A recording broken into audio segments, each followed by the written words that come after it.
ونستعينه ونستغفره ونؤمن به ونتوكل عليه ونعوذ بالله من شرور أنفسنا ومن سيئات أعمالنا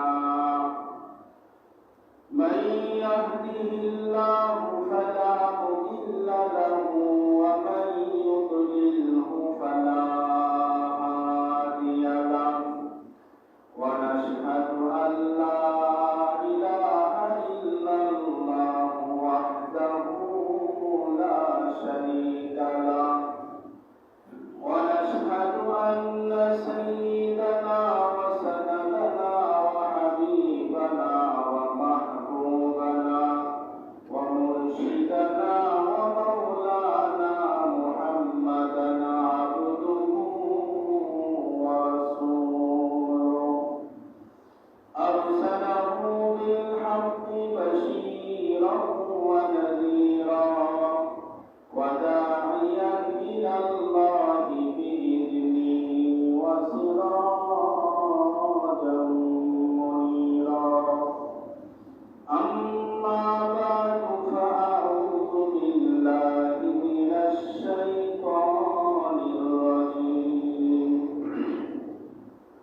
بسم الله الرحمن الرحيم أهم يقسمون رحمة ربك نحن قسمنا بينهم معيشتهم في الحياة الدنيا ورفعنا بعضهم فوق بعض درجات ليتخذ بعضهم بعضا سخريا ورحمة ربك خير مما يجمعون وقال النبي صلى الله عليه وسلم الكاسب حبيب الله أو كما قال النبي عليه الصلاة والسلام وقال الشاعر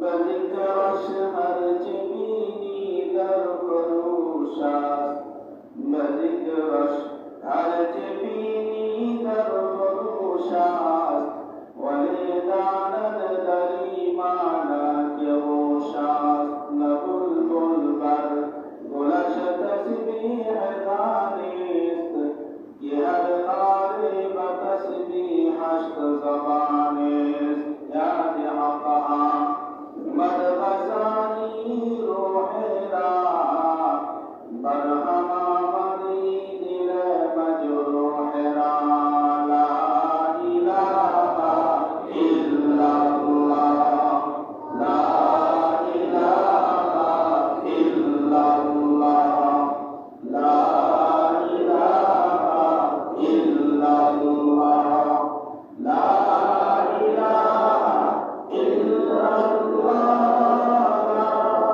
لا إله إلا الله لا إله إلا الله لا إله إلا الله لا إله إلا الله محمد رسول الله صلى الله عليه وسلم الحمد لله ثم الحمد لله আল্লাহ পাকের মেহেরবানি আর অসংখ্য অগণিত দয়া মায়া যে আল্লাহ পাক দয়া মায়া করিয়া শাওয়াল মাসের প্রথম জুমা আল্লাহ পাক আমাদেরকে হায়াতের জিন্দেগিতে বাঁচিয়ে রেখে সুস্থ দেহের সুস্থ শরীরে আশার প্রসাদ দিয়ে আলোচনা শুনবার সুযোগ করে দিলেন এই জন্য সকলেই শুকরিয়া আদায় করে আলহামদুলিল্লাহ।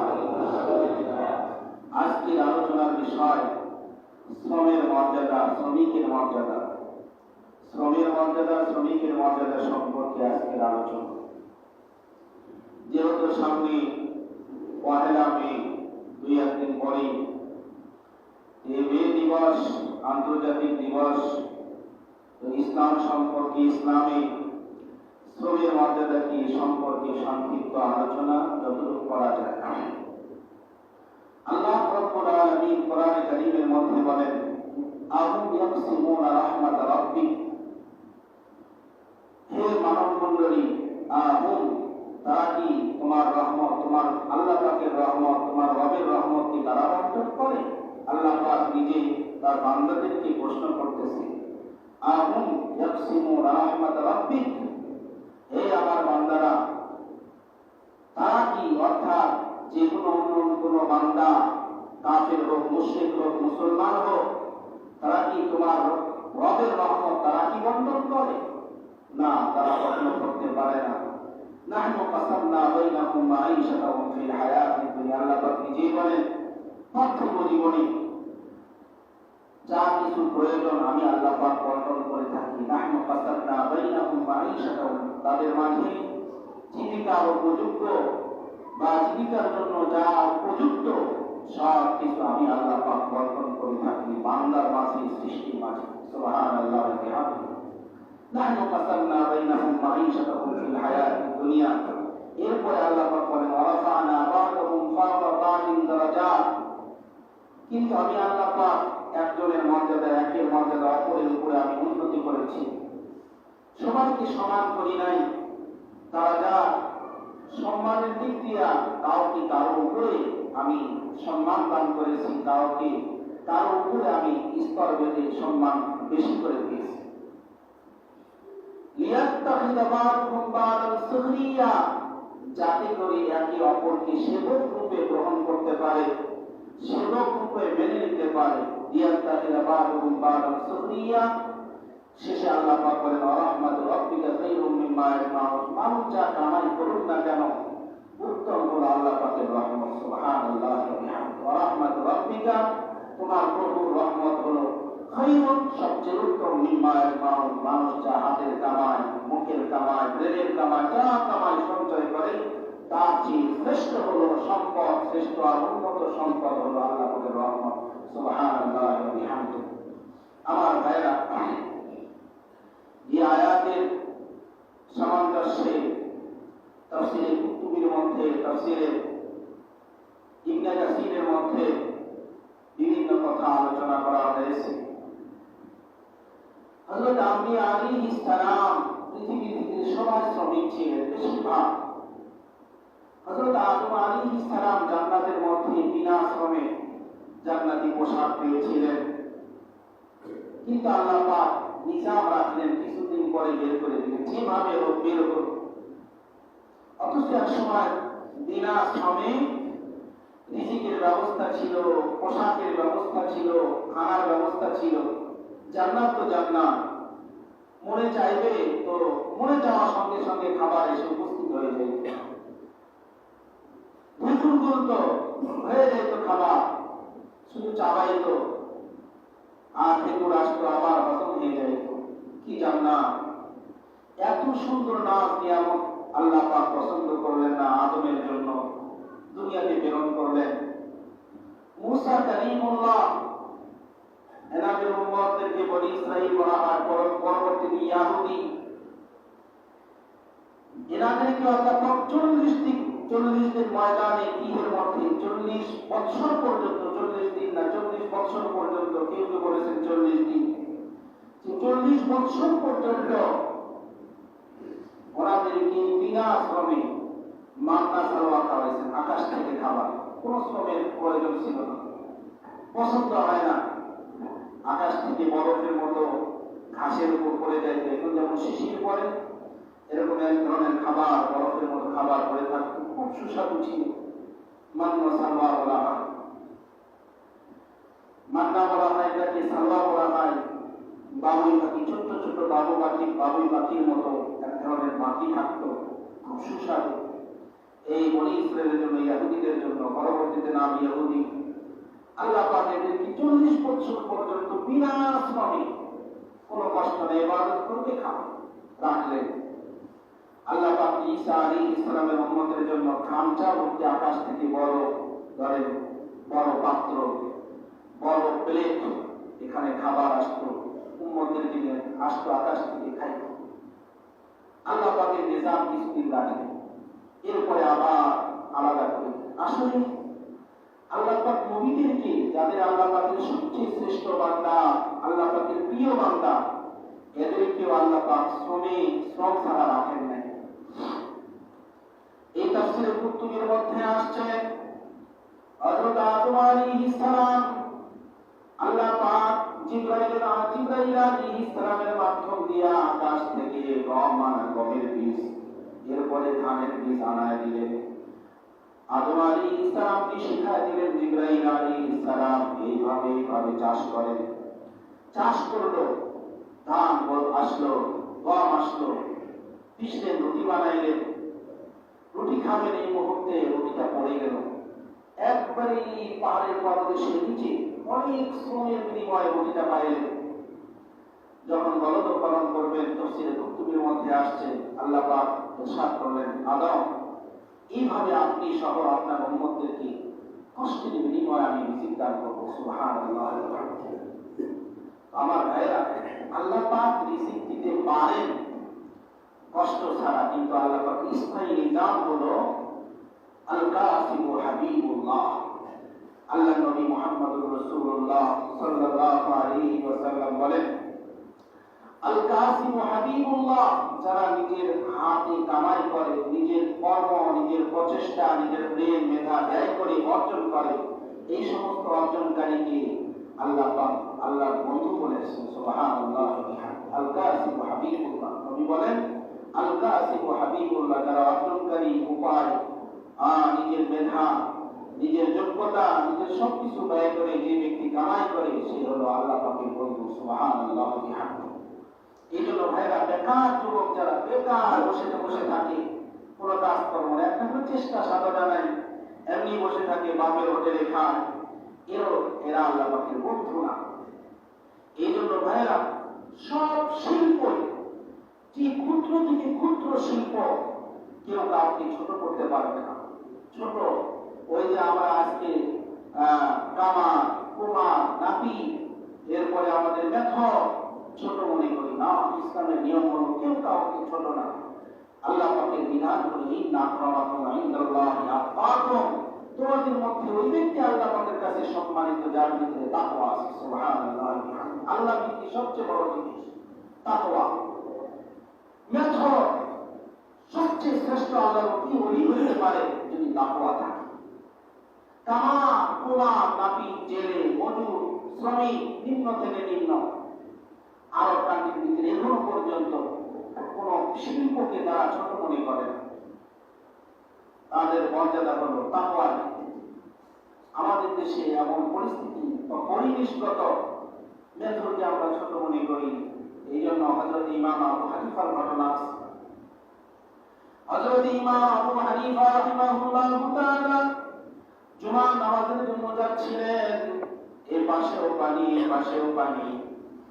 ঘটনা বর্ণিত আছে, কুকুরকে সাইড দেবেন না, তিনি জমিনের ভিতরে, পানির ভিতরে নামবেন। তিনি নামতেছেন না, কুকুর দাঁড়িয়ে আছে। কুকুরকে দাওয়াত দিবেন, কুকুরের জবান খুলে গেছে। কথা, ঘটনা এগুলো সত্য হতে পারে, মিথ্যা হতে পারে। কুকুরের জবান খুলে গেছে, বলতেছে, আবু হানিফা, তোমার তো এলেমের সাগর, তুমি 40 বছর পর্যন্ত এশা ওযু দ্বারা তুমি ফজরের নামাজ পড়ো, কিন্তু এক পানিকে তুমি ছোট মনে করলে। সিজদা করে গেলেন আমি ইমাম আবু হানিফা রাহিমাহুল্লাহ তাআলা। বলেছিলেন, কুকুর কি কুকুর, দেখো তোমার প্রতি ইবাদত ফরজ করা হয় নাই, আমাকে ইবাদত ফরজ করতে হয়ে বলা হয়েছে। হাজার হাজার মানুষ আমার ইমামতি করবে, নামাজ পড়বে, এই জিম্মাদারি আমাকে দেওয়া হয়েছে। যাই হোক, আল কাসিম হাবিবুল্লাহ, কামাইকারী। এই জন্য হাদিসের মধ্যে আসছে, ইন্না মিন আতিয়াবি মিনাল ফারিজাতি মিন ওয়ালাদিহি কাসাবুহু মিন ওয়ালাদিহি ওয়া ওয়ালাদুহু মিন কাসাবিহি, আও কামা ক্বালা নবী আলাইহিস সালাতু ওয়াস সালাম। হালাল কামাইয়ের মধ্যে একটা হলো যে নিজের হাতে কামাই করে, সন্তানের উপর যা উপার্জন নিজের কামাইয়ের মতো। এই জন্য হালাল বস্তুটা হলো হযরতে দাউদ আলাইহিস সালাম বিশাল বড় পয়গম্বর, বিশাল বড় পয়গম্বর ছিলেন, বিশাল বড় তার রাজত্ব ছিল। রাজত্বের ভিতরে প্রতিদিন বিভিন্ন আকার ধারণ করে, কোন সময় কামার হতেন, কোন সময় কুমার হতেন, বেশ ধারণ করে বাজারে বের হতেন। প্রতিদিন জিজ্ঞাসা করতেন উম্মতকে, তোমাদের খলিফা কেমন, তোমাদের নবী কেমন, কেমন আচরণ করতেন, প্রতিদিন শুনতেন। একদিন শুনতে শুনতে আল্লাহ পাক মানব বেশে ফেরেশতাকে প্রেরণ করছেন। ফেরেশতা আসছে, ফেরেশতাকে জিজ্ঞাসা, মানব বেশে প্রতিদিন যেরকম ভাবে জিজ্ঞাসা করে এরকমই জিজ্ঞাসা করছে, দেখো তোমাদের খলিফা, তোমাদের নবী কেমন। বলতেছে সবই ভালো আমাদের নবী, কিন্তু আমাদের নবী সরকারি কোষাগার থেকে যে বেতন নেন, এই বেতন নেওয়া তো ঠিক না। হযরতে দাউদ আলাইহিস সালাম চিন্তা করে গেছেন, রাত্রে এসে আর যান নাই, রাত্রে চিন্তা করে গেছেন। বলতেছেন, ওগো মালিক, সরকারি দিনের কাজের জন্য আমি সময় পাই না, আল্লাহ আপনি আমাকে এমন একটা রিজিকের ব্যবস্থা করে দেন যাতে সরকারি কোষাগার থেকে কোনো কিছু না নিতে হয়। আল্লাহ পাক তার জন্য হুকুম করলেন, হে দাউদ, তোমার জন্য আমি লোহাকে মমের মতো নরম করে দিলাম, তুমি এর দ্বারা বর্ম বানাবে। জিবরাইল আলাইহিস সালাম আসলেন, শিক্ষা দিলেন এইভাবে লোহার পোশাক তৈরি করতে হয়, লোহার তৈজসপত্র তৈরি করতে হয়, এভাবে বানায় দিলেন মমের মতো। দাউদ আলাইহিস সালামের মুআজিজা অলৌকিকতা ছিল, বিভিন্ন নবীর বিভিন্ন অলৌকিকতা আল্লাহ পাক দান করেছিলেন। দাউদ আলাইহিস সালামের অলৌকিকতা ছিল, মুআজিজ অলৌকিকতা একটা, সেটা হলো লোহা মমের মতো গলে যেত হাতে, তিনি স্পর্শ করতেন লোহা মমের মতো গলে যেত। এটাকে লোহা পোশাক বানাইতেন, বিভিন্ন যুদ্ধ অস্ত্র বানাইতেন, বাজারে বিক্রি করতেন। এটা দিয়ে তিনি তারপর থেকে সরকারি কোষাগার থেকে আর কোনোদিন কোনো কিছু তিনি নেন নাই। আমার কথা হলো ভাইরা, আজকে শ্রমের মর্যাদা হাদিসের মধ্যে আসছে, পয়গম্বর আরবি নবী মুহাম্মদুর রাসূলুল্লাহ সাল্লাল্লাহু আলাইহি ওয়াসাল্লাম বলেন, আহাদুল আজিদা আজরাহু ক্বাবলা আন ইয়াজিফা ইলকুহু বাআকু। শ্রমিকের ঘাম শুকানোর পূর্বে তার মর্যাদা, তার বিনিময় তাকে দিয়ে দাও। সুবহানাল্লাহ। আজকে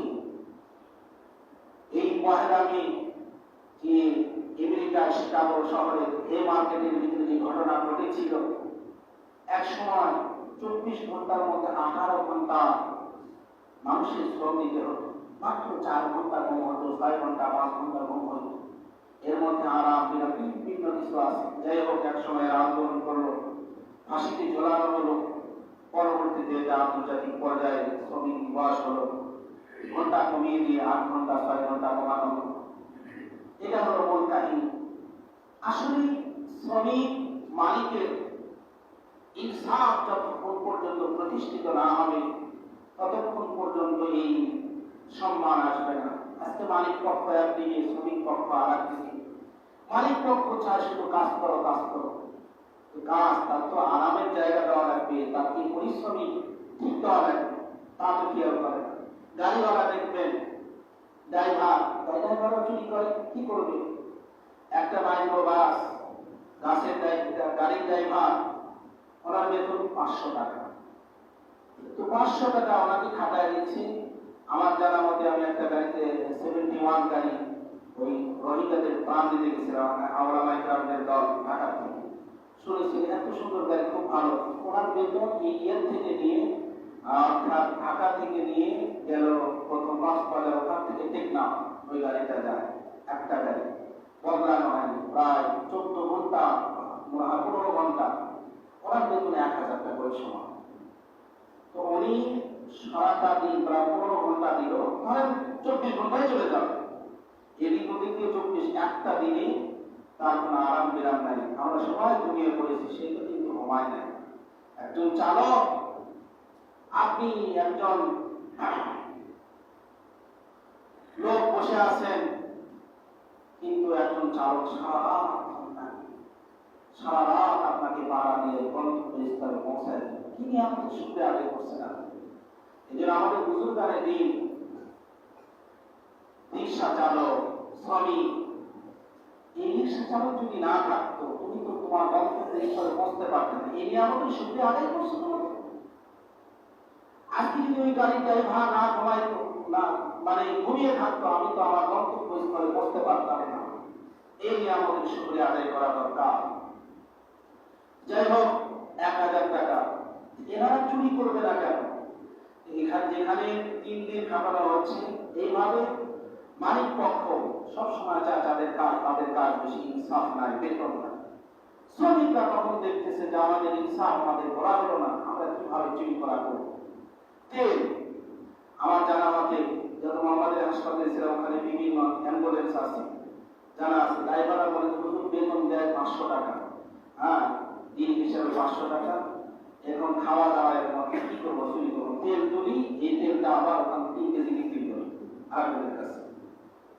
এই অবস্থাটা চলছে। এই জন্য ইসলাম হলো ইনসাফ, সাম্য। তুমি মালিক, আজকে ঘরে ঘরে কাজের মেয়ে পাওয়া যায় না, একমাত্র কারণ হলো 24টা ঘন্টা খাটায়। দেখবেন একটা কাজের মেয়ে, কাজের গৃহিণী বা কাজের লোক হয়েছে, কাজের লোক হওয়ার কারণে এমন এক মুসিবতে পড়ছে, দেখবেন তার ঘুম নাই, নিদ নাই, এই রাখতেছে, ওই করতেছে। আমার খাবারটা যত রোজ আর সব কিছু খাইছি, পাতিলের তলায় যা পড়ে আছে ওটা তার খাবার। এই যে শব্দ, জমিন ভেদ করিয়া আসমান ভেদ করিয়া আসিমে পৌঁছে যায় মজমুনের শব্দ। এই জন্য ভাইরা, মূল কথা, মালিক পক্ষ শ্রমিক পক্ষ উভয় পক্ষের ইনসাফ থাকবে।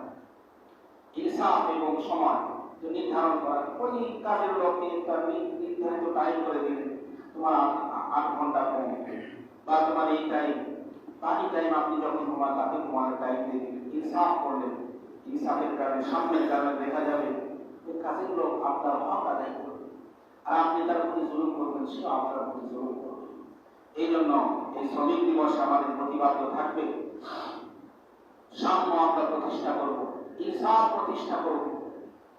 মালিক পক্ষ আমরাও ধৈর্যশীল হব, আমরা সাম্যের অধিকারী হব, ইনসাফ থাকবে, সততা থাকবে, আমাদের হেফাজত আমাদের ভিতরে থাকবে। দেখবেন আমরা মালিক পক্ষ করব, শ্রমিকরাও তাদের হক আদায় করবে। আল্লাহ পাক আমাদের সবাইকে নবীদের এই বৈশিষ্ট্য, অর্থাৎ নিজের কামাই নিজের হাতে করা, কোনো শিল্প ছোট নয়, সব শিল্পই বড়, আল্লাহর কাছে বড় বড় তাকওয়া।